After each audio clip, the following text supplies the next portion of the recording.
Coucou tout le monde, le petit vite fait d'aujourd'hui, il sera consacré à une bande dessinée. Je le fais souvent en vite fait parce que j'aime bien, ça va vite. Les bandes dessinées, c'est des lectures qui vont vite et du coup, les retours sont rapides. Mais n'empêche que ça ne veut pas dire que les bandes dessinées sont inintéressantes ou un sous-genre. Attention, je ne dis pas ça. Je dis que c'est juste plus rapide à développer, surtout quand les albums sont courts. Là, en l'occurrence, il s'agit encore d'une bande dessinée qu'on a reçue à la Bibliothèque de la Bâtie dans le cadre des rencontres en Savoie-Mont-Blanc. Et il s'agit de La jeune femme et la mère de Catherine Meurice. C'est édité chez Dargaud et franchement, j'ai eu un gros coup de cœur. Je suis hyper contente qu'on nous ait fait profiter de ça dans la navette, puisque franchement, j'ai adoré cette bande dessinée.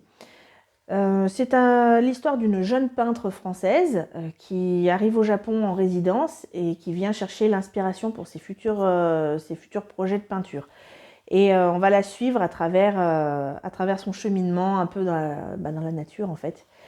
Et justement, moi j'ai trouvé ce travail magnifique. Il y a ce décalage entre les personnages qui sont peints de façon limite caricaturale, un peu grotesque, et des paysages qui sont juste époustouflants.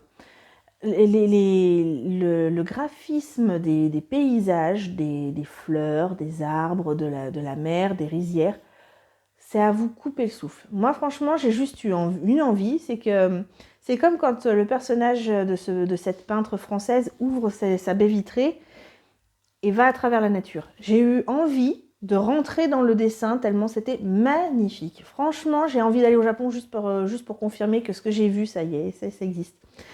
Du coup, on replace un petit peu, alors c'est peut-être, je vais peut-être un petit peu loin dans ma réflexion, mais entre la caricature de ces humains qui sont vraiment pas très jolis au niveau du dessin, enfin ils sont pas très aboutis, c'est pas des designs de ouf, et les graphismes qui servent admirablement la nature, ça resitue peut-être un petit peu l'humain dans qui n'est rien face à la nature en fait.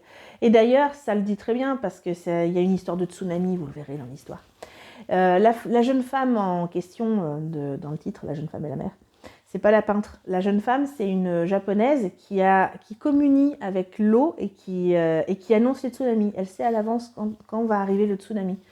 Et du coup, c'est le seul personnage humain de l'histoire qui est joli, qui est bien dessiné, qui est vraiment bien rendu.